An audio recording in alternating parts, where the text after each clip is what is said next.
Depuis qu'on est capable de lever la tête vers le ciel, on se pose la même question. Une question absolument vertigineuse. D'où est-ce qu'on vient? D'où vient tout ça? C'est la quête de toute une vie, la quête de l'humanité pour comprendre ses propres origines.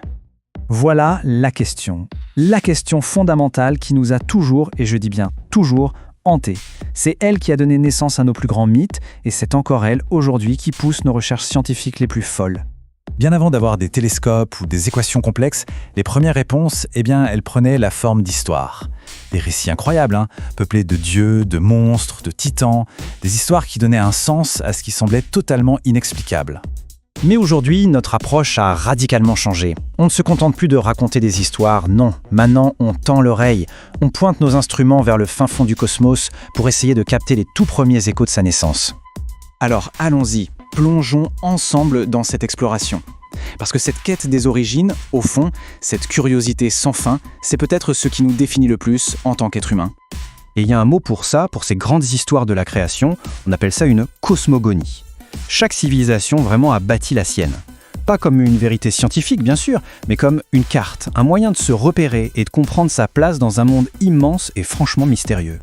Pour bien comprendre comment ça marche, une cosmogonie, on va prendre l'une des plus célèbres et des plus mouvementées aussi, le mythe de la création grecque.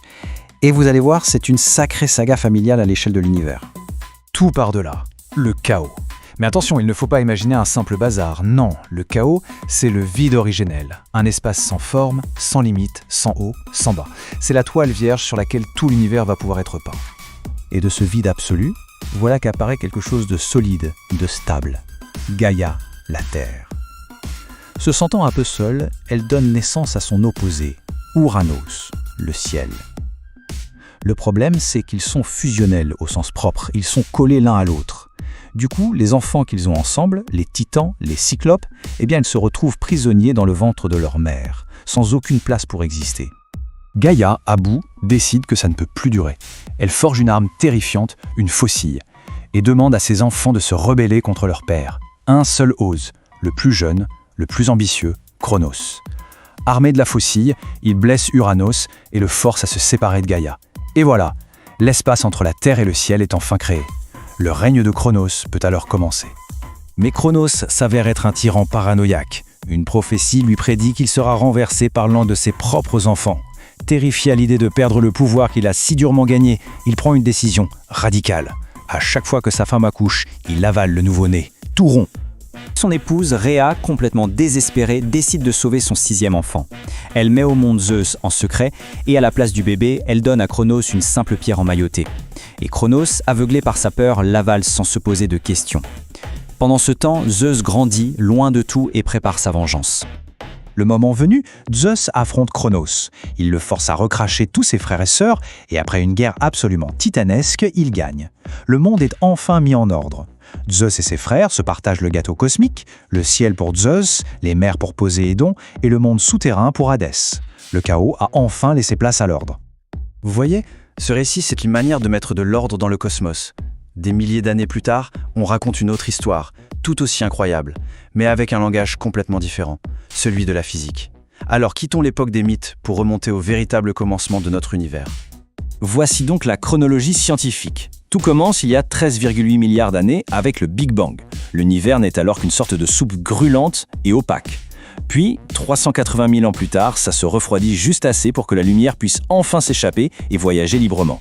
C'est cette toute première lumière, cet écho fossile qu'on a découvert un peu par hasard en 1964. Et c'est précisément cette lumière que la mission Planck, lancée en 2009, a eu pour but de cartographier avec une précision jamais vue. Cet écho, il a un nom. C'est le fond diffus cosmologique. C'est tout simplement la plus vieille lumière de l'univers. Mais c'est plus qu'une simple lueur. C'est littéralement une photo de l'univers quand il n'était qu'un bébé. Un cliché pris juste avant que la matière ne commence à s'assembler pour former les premières étoiles et galaxies. D'accord, mais comment est-ce qu'on lit une photo pareille? Eh bien, c'est là qu'entre en jeu l'un des instruments les plus incroyables jamais construits par l'humanité, le satellite Planck. La mission de Planck, c'était de scanner cette photo avec une résolution folle. Parce que cette lumière primitive, elle n'est pas parfaitement uniforme. Elle a de minuscules, d'infimes variations de température, de l'ordre d'un 100 millième de degré.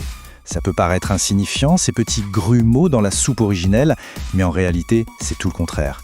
Ce sont les graines à partir desquelles, avec le temps et la gravité, toutes les structures de l'univers, comme les galaxies, ont pu se former. Et grâce à cette précision de dingue, Planck a pu nous donner l'âge de notre univers avec une exactitude bluffante, 13,8 milliards d'années. Mais le résultat le plus ahurissant de la mission Planck, c'est sans doute ça, la recette de notre univers. Et franchement, elle est bizarre. Accrochez-vous. Tout ce qu'on voit, les étoiles, les planètes, nous, vous, moi, tout ça c'est à peine 5% du total. Le reste, c'est un mystère complet. Et c'est là que la boucle est bouclée en quelque sorte. La science, en répondant à nos questions les plus anciennes, nous a mis face à des mystères encore plus profonds, presque aussi étranges que ceux des anciens mythes.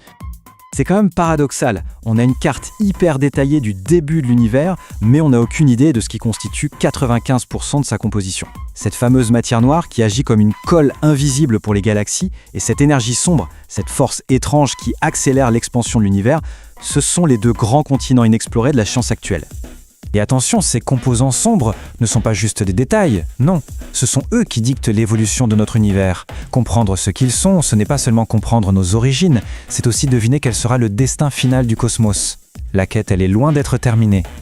Des mythes grecs aux données du satellite Planck, notre façon de raconter l'origine du monde a complètement changé.